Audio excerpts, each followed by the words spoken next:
All right, there is a Schrader valve right there. Oh, sweet. I am so happy to see this thing. All right, so let's get a fuel pressure gauge on here. All right, so the theory I'm going on here is that the new fuel pump may be contaminated from not cleaning the tank out. That's my guess here. I have to put an adapter on this. These Fords have kind of a non-standard Schrader valve. All right, got my new fuel pressure gauge. Actually, I destroyed my old one by accident. I actually ran over it by accident a while ago. Let's set this up where you guys can see it. Okay, I want to get a couple of readings here. I want to get a key on, prime, and of course, God, I swear to God, those of you guys who have watched this channel for a long time, like every video that I do a fuel pressure test, that happens. Just stay there. Oh my God. Like I battle with this every time. There. Oh. All right, there we go.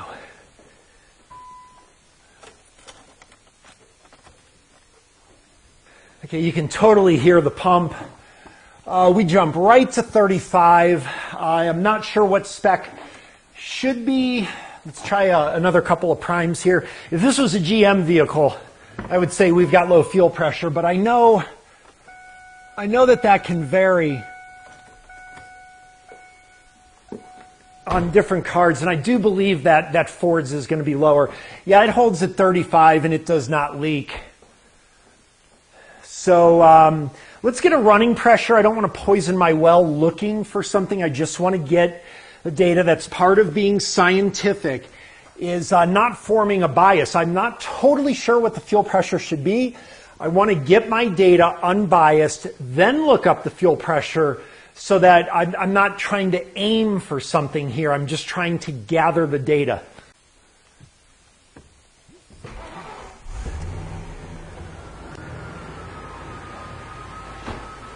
Okay, running pressure is a little bit higher. It's about 38.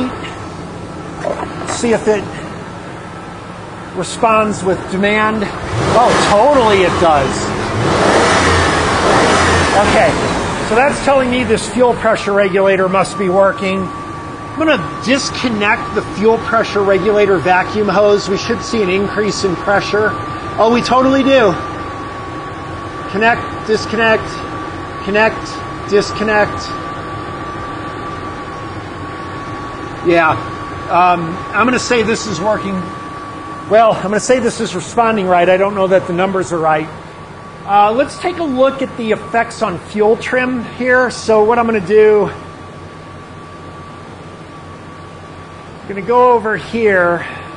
All right, short-term 1, short-term 2. I'm going to disconnect fuel pressure regulator.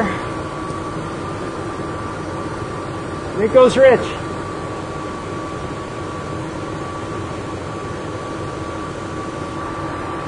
Yeah. How are my O2 sensors, by the way? Okay, we need to look up fuel pressure spec. Okay, I am going to rule out a fuel pressure issue. We are like textbook. The spec is 35 psi KOEO, and we were right at 35. And then KOER, we should be at 38 to 45. You can see we were right in that range there. And of course, when I increased fuel pressure by disconnecting the vacuum line on the regulator, we saw a response on that. So we know fuel pressure is working the way it should. This is not a fuel pressure problem. It certainly doesn't seem to be one. I believe that the next thing we need to do is examine the MAF sensor. I'm going to try cleaning the mass airflow sensor, and we'll see if we can get some improvement here. Okay, now, I remember dealing with one of these before, and all right, so that disconnects the MAF sensor. which is way on the bottom here. Let's get, I almost hesitate to remove. I remember this clamp was such a pain. Okay, let's go this way here. And, well, there's mass airflow sensor right there. I'll show you guys. Let's get you a better view. All right, so looking in there, it looks like it's brand new. I can see the filaments, but I can't see the sensor itself. So wait a minute. Like, do you replace there's no way. Do you replace this whole thing? How do you get to the sensor? All right, hang on.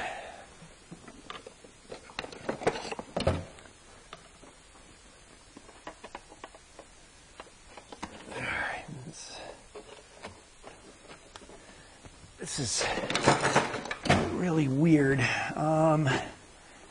Okay, so one thing, can you put this in backwards? Oh, wait a minute. So if he put the mass airflow sensor in backwards, nope, you cannot put it in, well, at least you can't install this backwards. Okay, so what's the deal here? There's a grommet here. Okay, now we're getting somewhere. Yeah, there's a grommet here. Let me get a little bit of oil on these wires so I don't want to pull the wires out of the sensor.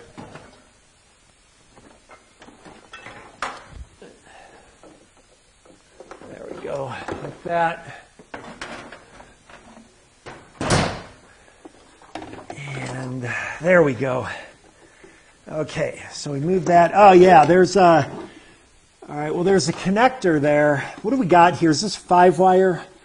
Got a 4-wire MAF, of course, Dr. Eamon Kamar, who wrote the book. That goes along with our channel that you can get the free download. I will put a link in the description. We do talk a bit about MAF sensors, and that's going to come in handy. I can see the MAF sensor, and it screws in. I'm not quite sure how you remove it. This has to come off. There's little tabs here. Okay, so it comes off like this. But anyway, I wanted to mention for those of you guys on the paid content channel at www.shortordersboxqm.com, I'm doing a page-by-page walkthrough of the book. And that will address the fact that, of course, you know, the book is not something you can just pick up and read and understand. But with me going through it page by page, you can. So that's what we're currently doing over there on that channel if you want to check that out. Let me grab a little screwdriver here. Kind of entering some uncharted territory. These are going to break, I bet, these clips. No, there goes one. And there's two. Oh, I just snapped it back in. Yeah, there we go. Okay, this is how you... Well, wait a minute. Do you replace this whole thing? What the heck? Oh, no, you don't. There it is. All right. Let's see. How do I... So now I can disconnect it right there. And the MAF, there's the screws for the MAF. Oh, it's those tamper-proof Torx bits.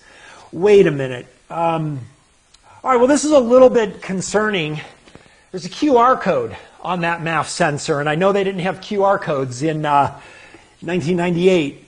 But then the guy replaced it with the new one. So this is going to be an aftermarket MAF, which could be a little bit of a concern. Yeah, this is a Ford part here, but the MAF sensor comes out. Let's go ahead and remove this MAF sensor real quick. Well, actually, you can see the filaments right in there. Hold on. Yeah, so you can see the filaments clear as day. And it's brand new. I mean, that is absolutely brand new. What I'm going to do, I mean, this is a long shot. All right, what if there's a possibility, where is that? What if there's a possibility that the guy may have touched the filaments and got oil or something on them, and there's oil covering? Yeah. All right. Yeah, let's let that dry. We know from Dr. Kamar's book how this works, and we just spray it on a hot wire. So we need that to dry. Using MAF sensor cleaner here. You're not supposed to use brake clean, although I normally do. I just don't do it on the videos because all of the armchair mechanic, well, I'm an armchair mechanic, but all of the experts out there tell you you're not supposed to use brake clean. There is some argument to it. The brake clean is going to have some residue that can coat the sensor and contaminate it, but I've never had an issue with it. But the mass airflow sensor cleaner won't leave a residue. We want to let that dry, so no chance of burning our hot wire. And let's just check this air filter. Air filter's really clean. Let's see, since everything's going through the MAF at this point, I don't really need to fight to connect this up again so much. So I'm going to go ahead and plug this guy back in. All right, and then let's see, this has to go where the MAF connector lines up with that hole for the grommet, like that. There we go. Okay, and then I need that grommet that would be a potential air leak for sure. So we're going to seal that up. Now everything should be going through our sensor. Let's see, it went this way. It can only go this way.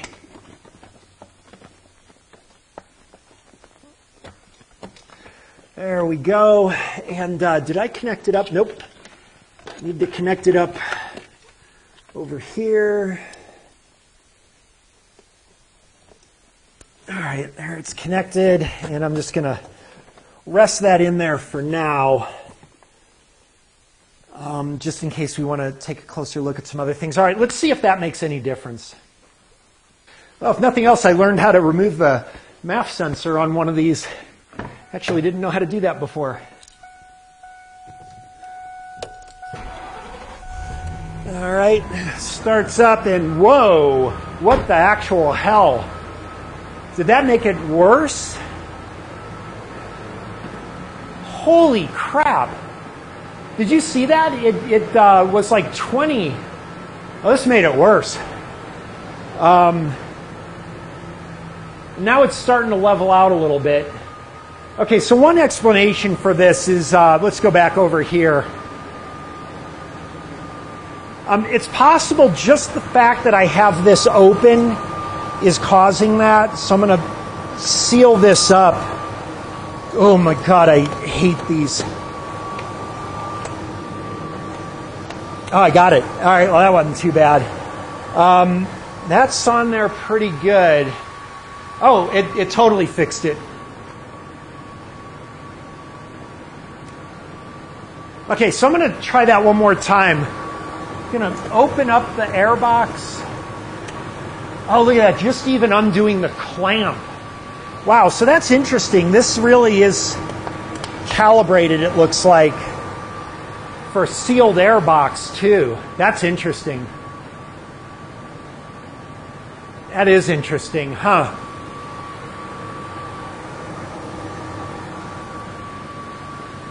Yeah, I'm just, let's try that one more time.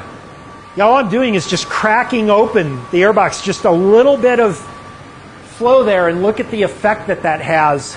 See, when I do that, well, wait a minute, now it's going way negative. What the actual hell? It's like way negative now. It's like really correcting. All right, I'm gonna connect it back up. So we're gonna seal the airbox up again. And now it goes really positive. What the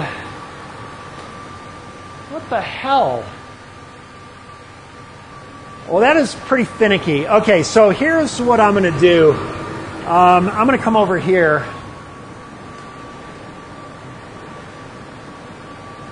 I just want to see what happens if I disconnect the mass airflow sensor. So we got mass airflow sensor connector right here. I'm just going to disconnect this. And let me aim you at the fuel trims when I do this.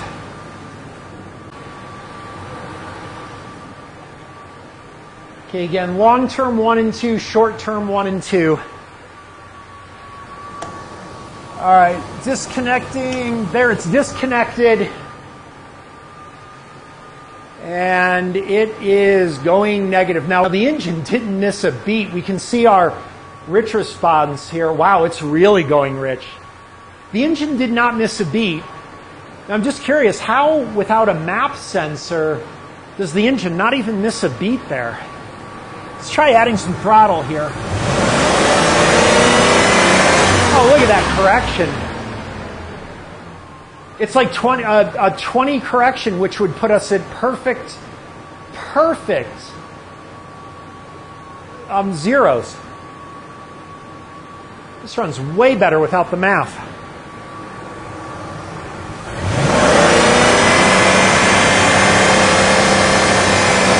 Wow, I love that correction.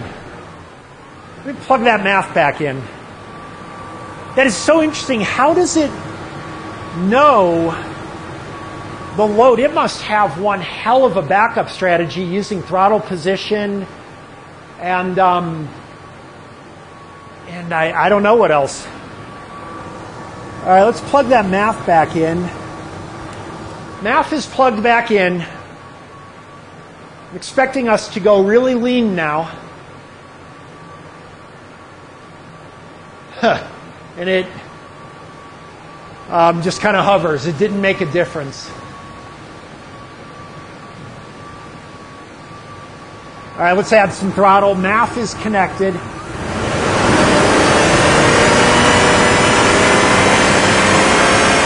Okay, that's bizarre. Now it's correcting. Wow, the engine's not running good at all. It's going to die. Okay, it just recovered. I'm wondering if that aftermarket math might be a problem. Going to seal up the airbox again. Okay, see, when I seal up the airbox, there's our positive numbers just from securing the airbox. All right, now let's try it again. And there we go. So with the airbox secured, okay, this math is not reading right. There's a problem here. There's a definite problem here. Let me think about this. All right, not totally sure on this, but this is not adding up to me at all.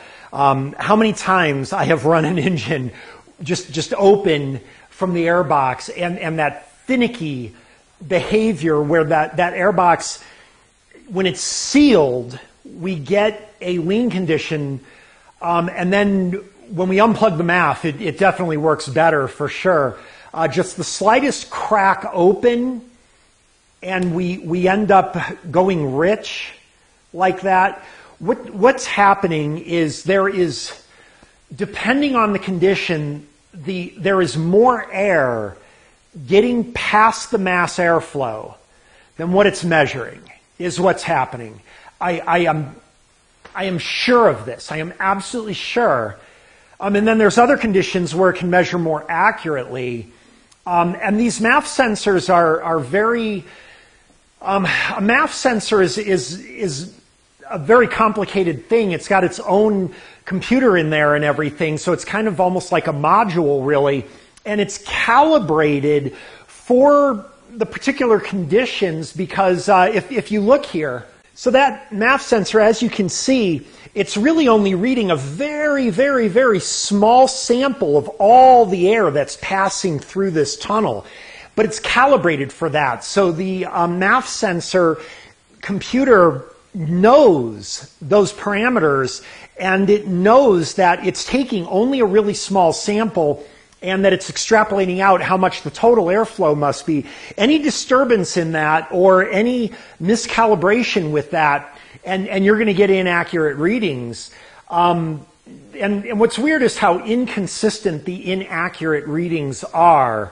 And I can't really explain that, but I am more inclined to believe that this math sensor is not working. So I'm going to remove this math sensor and let's just take a look at it. Thanks for giving me a tamper-proof bit. That just makes it so much easier. Thank you for that. All right, there we go.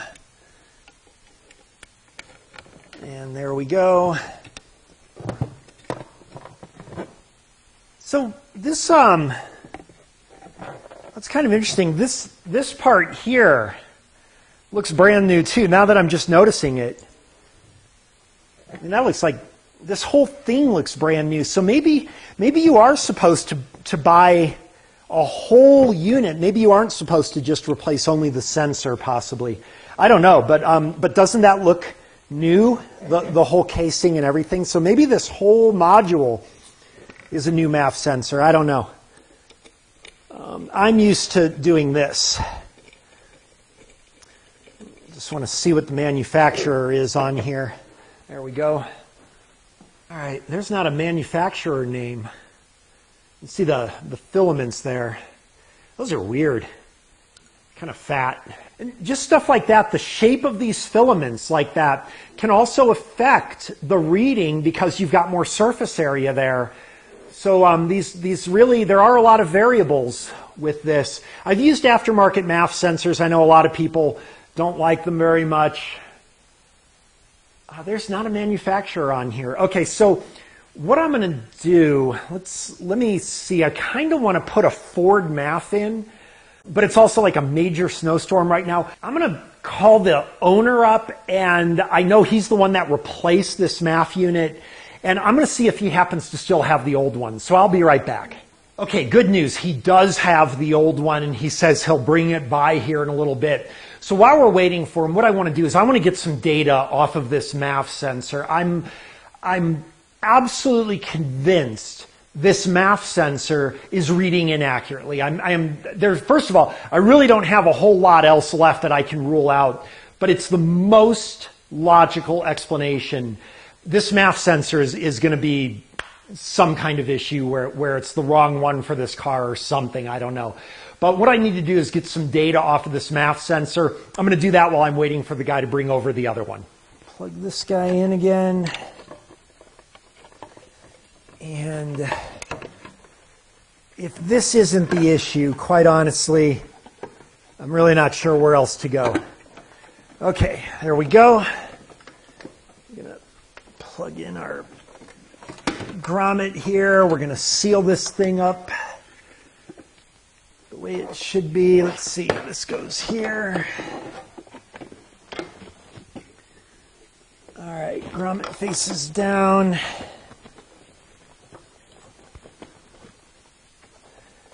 Stupid clamp.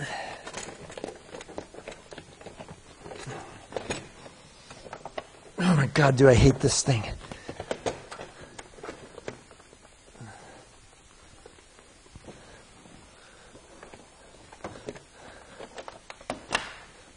All right, there we go. Plug this thing in. There we go. Okay, and need to tighten this up.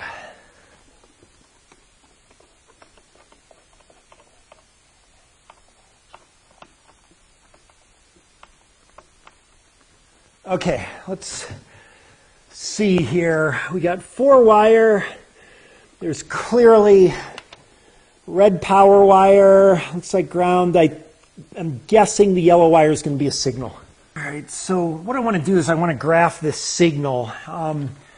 Thinking about it, we had a hertz on the barometer, but we didn't have a frequency measurement on the MAF sensor itself. We had voltage. I'm guessing this is going to give more of an analog signal. Let's see here. By the way, those of you guys that are curious, so I did try again with Picoscope 7, still incompatible with my particular computer. So I'm still stuck on Picoscope 6. There is a patch available. It modifies the graphics card, but I was afraid it would affect other programs that don't have the incompatibility. Let's see. I need to... Really should get a wire diagram here, but it's only a 4-wire sensor, so I do believe I'm going to be able to figure this out.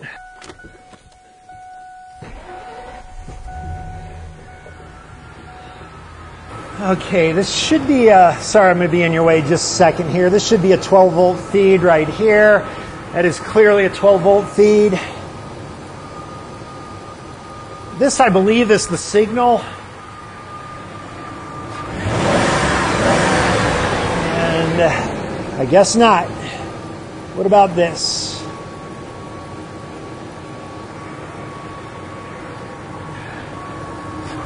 Yeah, that's, wow. Is that it? Okay. Something ain't right here.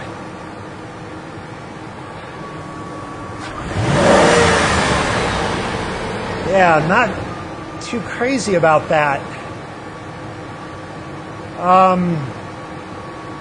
Let's increase this time frame here. So, now that looks. Oh, you know what? That rev limiter. Although I'm not crazy about the voltage, for sure.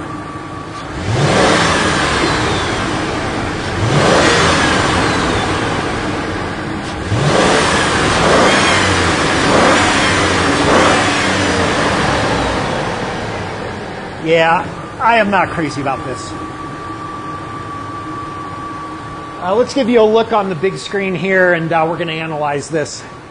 Okay, it's a good pattern. Voltage is too low for me.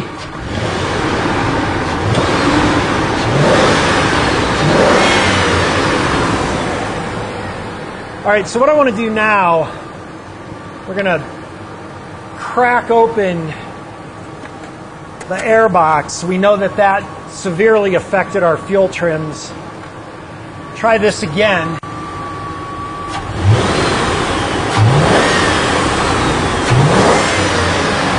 Higher voltage by far, engine's backfiring. This is a definite mass airflow sensor issue. End of story. Okay, let's go back here. There were some right there. Okay, so what we're looking at here is this is every time I'm snapping the throttle. Okay, so I'm snapping the throttle wide open, immediately releasing it. This area here, this area here, this area here is during the time the throttle's open. Now, if we think logically about this, this pattern looks pretty much the way you would expect, except I'm not crazy about this peak here. But what's happening, this is when I open the air box. So one of the first things we want to notice, the pattern here, but also look at my peak voltage, 3.5 volts. I like that, actually. And I like that. We know during this time with the airbox open, the MAF sensor was reading more accurately, and I like that. Let me see if I was able to catch an earlier time frame.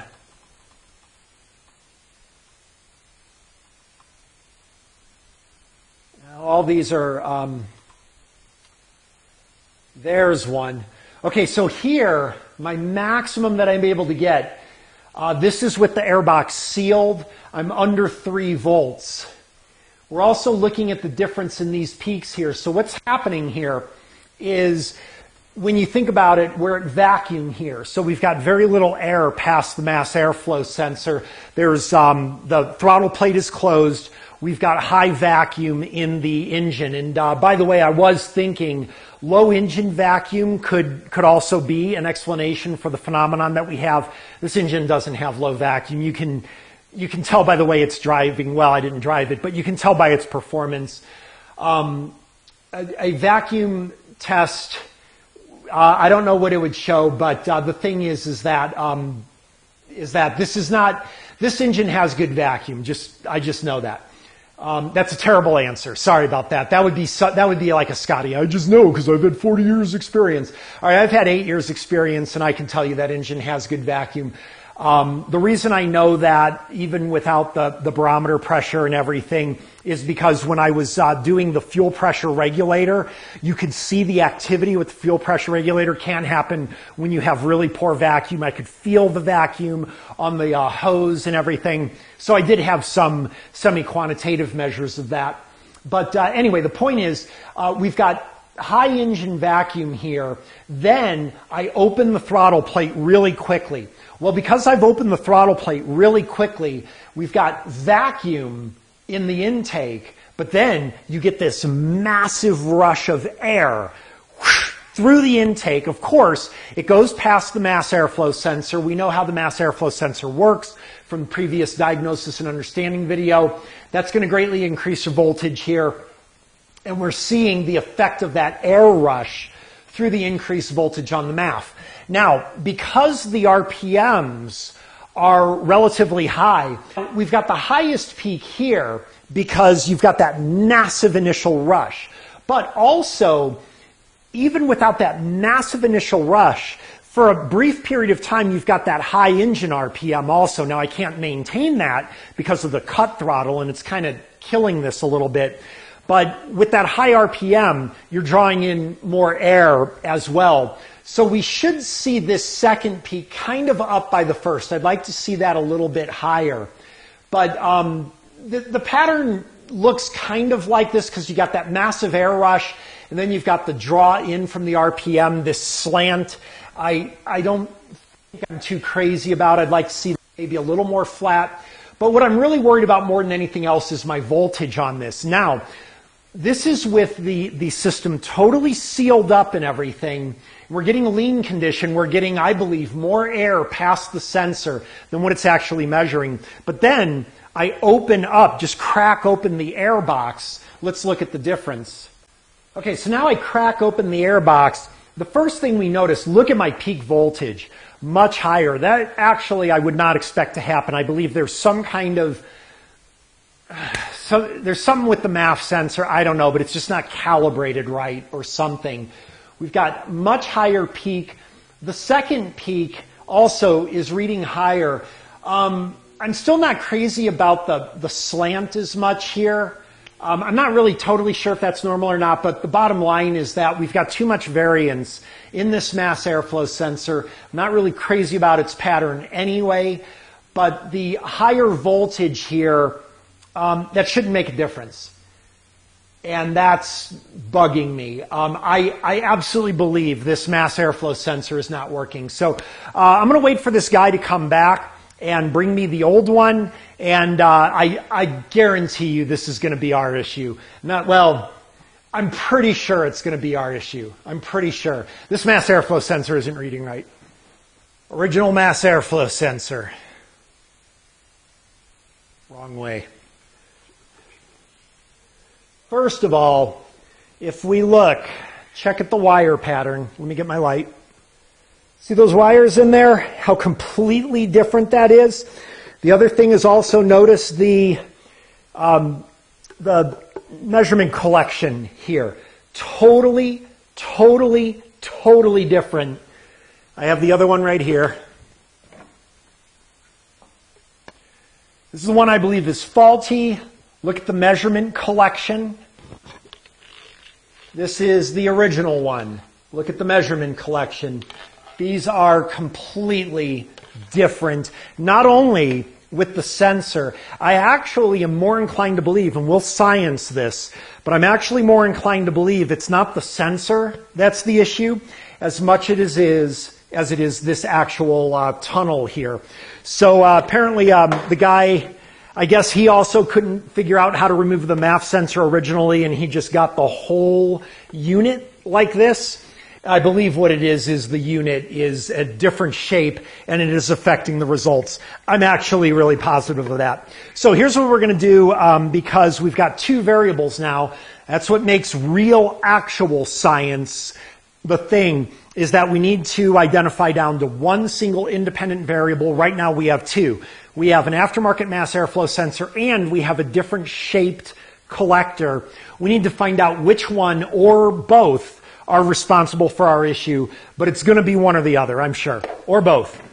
Could be a combination. So I want to keep these separate. I do not want to mix these up. I think this part is identical.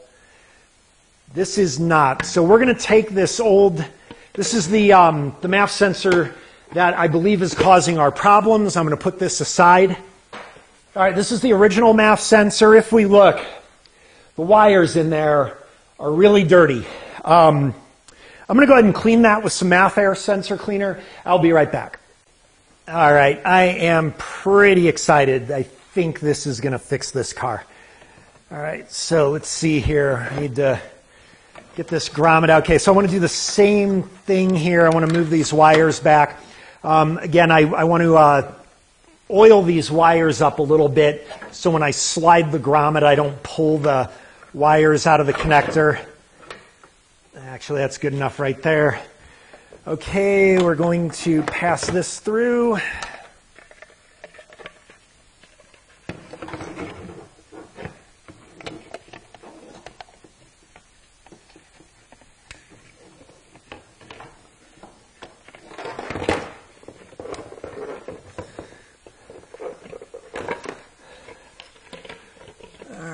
Line that up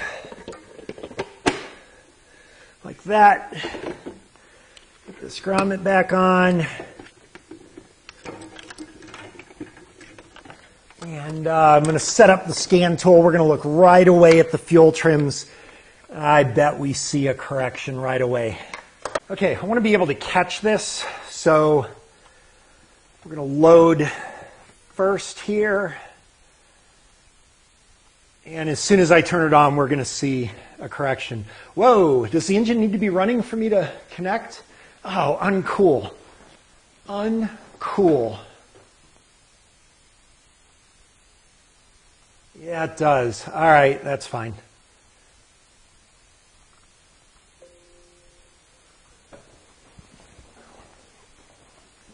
All right, got the car started here. Let's hurry up and get this correction caught. There better be one. If there isn't, we are in for a long day. All right, hurry up. Let's go. Let's go.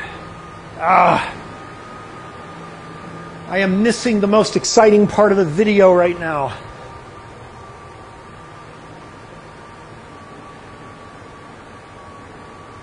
Come on, come on, come on.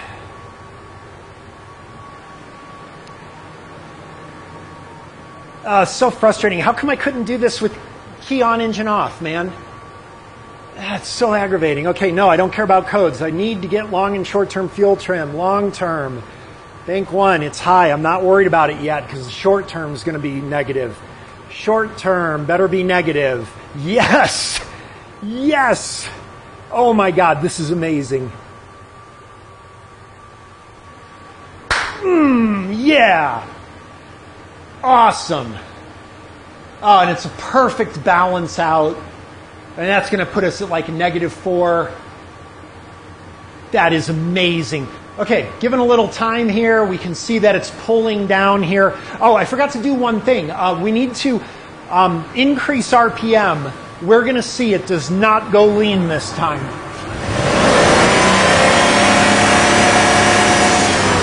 Oh, that's freaking beautiful, man. All right, this car's fixed. Now, the only thing we got to do, I want to know why it's fixed. I want to know. Look at that. That's perfect. That is so amazing. I'm so excited.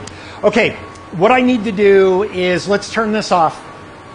Okay, we've got our fix. For us, learning this stuff as a do-it-yourselfer, we want to be better prepared for the next time. I need to know, just for my own curiosity, is this because of an aftermarket mass airflow sensor, or is it because the collector shape is different, or is it both? So what we need to do is we've got to switch the mass airflow sensors now and plug each one in and see what happens and determine where the actual fault is. So I'm going to go ahead and do that. Wait, no, I don't want to do that yet. I want to, while this is in there, I want to take a reading of the math sensor that we know is working. So let me set that up real quick. Okay, and I got so excited I forgot to look at some other scan tool data too. So we need to go back and collect some more scan tool data as well. All right, let's look at our snap throttle tests here.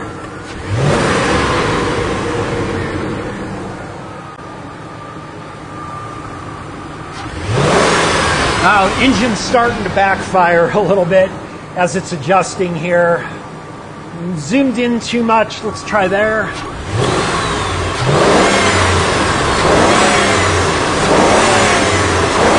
There. That's what I like, right there.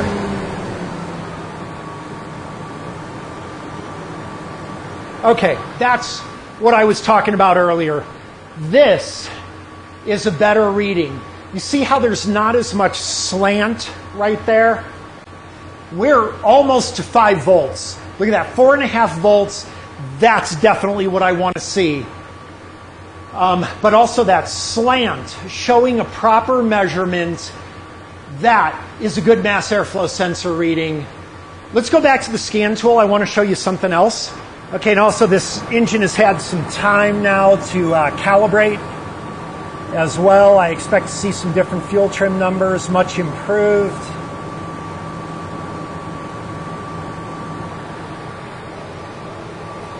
Inaccurate measuring mass airflow sensor.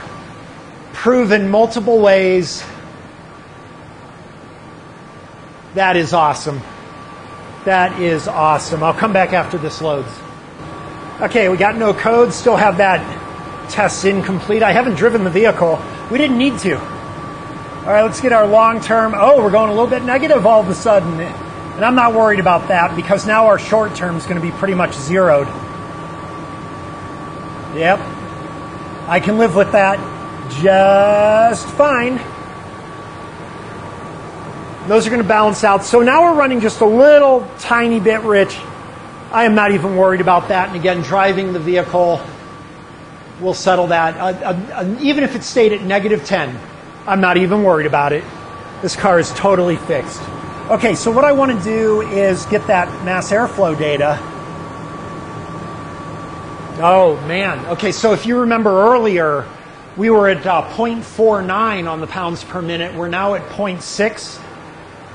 So it's more accurately measuring. Again, what did I say earlier? More air was going past the sensor than was being measured.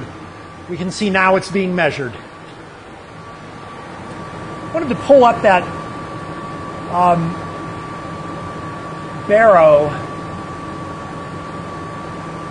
Yeah, that's still, I'm not worried about that. I'm not sure what that should be, but it's not an issue. And the PSI is the same too. So it measured barometric pressure correctly.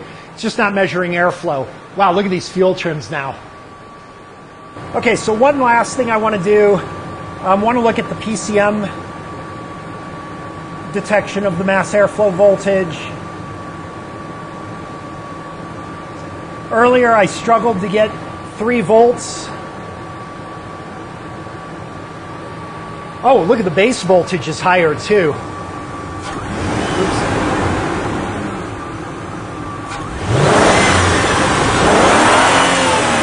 Yeah. There it is.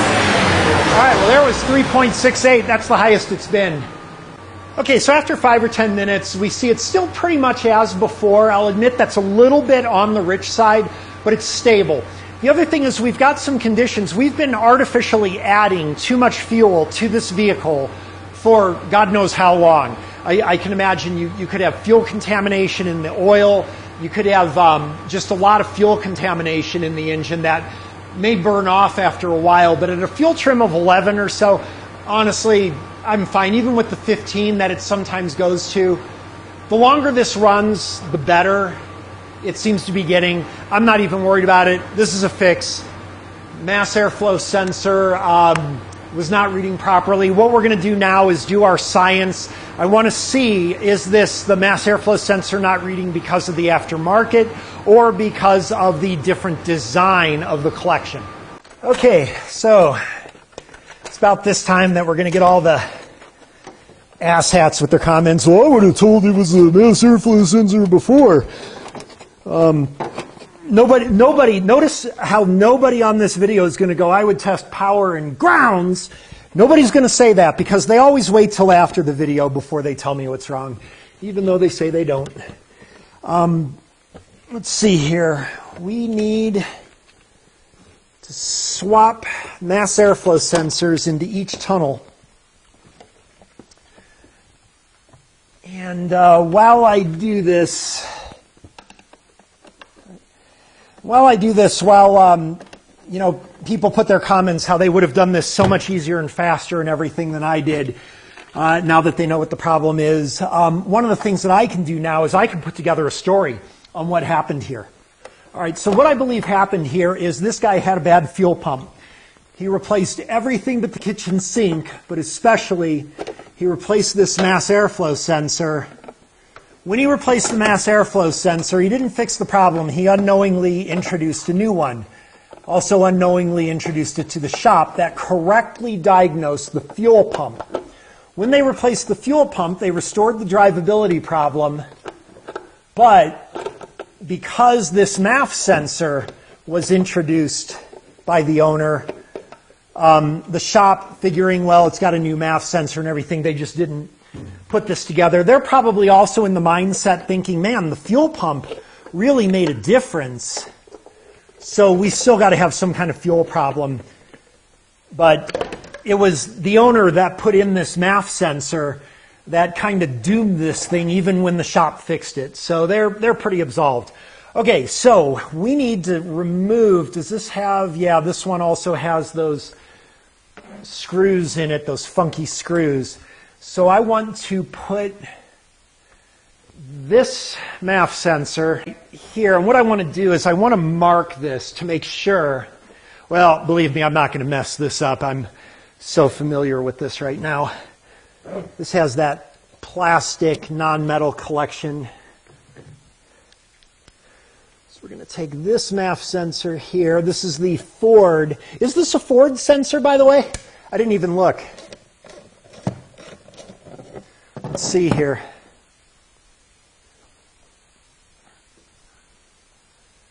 I mean, that looks like it's probably a Ford part number.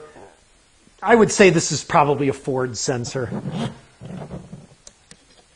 So this would be pretty cool because, you know, I know a lot of other people say, don't ever use an aftermarket MAF sensor, don't ever use. Well, you know, maybe what it is it's the tunnel part that's the issue and not really the MAF sensor. We're going to find out. We're going to answer that question right now. I know I've had bad MAF sensors before, not like this. This is a crazy one, but I've had MAF sensors where they've had failures and I've replaced with aftermarket and it worked fine. Maybe not the case here. All right, so we're going to take that guy out. This guy is going to go into this tunnel. And really, it's the only test we need to do. If this works, it's the mass airflow sensor. If it doesn't work, it's the tunnel. That's the problem. So we really only need to do this one. I may do both just for the sake of being thorough, but I'm kind of bored with this now. We've already solved the mystery.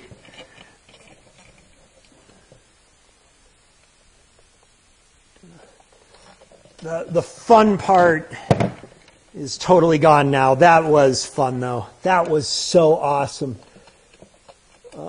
Went from being totally unfamiliar with how to even remove a mass airflow sensor on this system to diagnosing this mass airflow sensor is not reading accurately.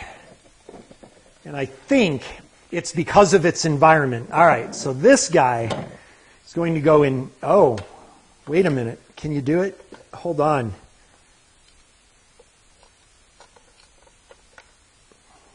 I don't think it lines up. I don't think I can do this. Yeah, this doesn't line up. These MAF sensors are different. Yeah, the bolt holes. The bolt holes are totally different. We can still do one bolt hole. It's not a really fair test because I'm not sealing it. Let's see if this will even... This won't even fit in here. Yeah, we're not going to be able to tell. It's not a fair test. We can't tell because this I could put through here,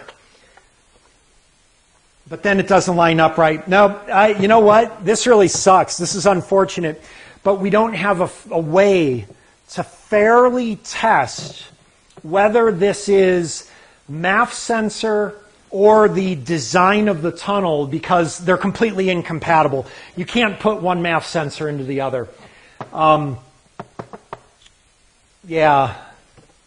You could put this one in here, but then it doesn't reach into the center. It's an unfair test because what we're going to see is probably they won't work, and then we're going to blame the aftermarket sensor. This is a combination where the sensor and the tunnel have to be correct for the vehicle, is what I'm guessing. So, well, that's a bust. Sorry about that, guys. Well, dang it, that's a bummer. But hey, you know what? I'm still pretty excited because I thought this was awesome, man. And you know what? You can do this too. If you want to learn how to do this stuff step by step, get the book that Dr. Eamon Kamar, one of my viewers, wrote on the material. Go over to the paid channel at www.schrodingersboxqm.com for Schrodinger's Box Quantum Mechanics. Use the book material, look at the videos that show you, not so much like this one, watching me do it, but where I show you, teach you step by step how to do all this stuff, and you can be a hero in your neighborhood as well. So if you thought this was fun and you want to be able to do this stuff, you can. $3.49 a month. Best Christmas and New Year's present you'll ever give yourself. All right, guys, hope you enjoyed this one. I know I did. We'll see you next time.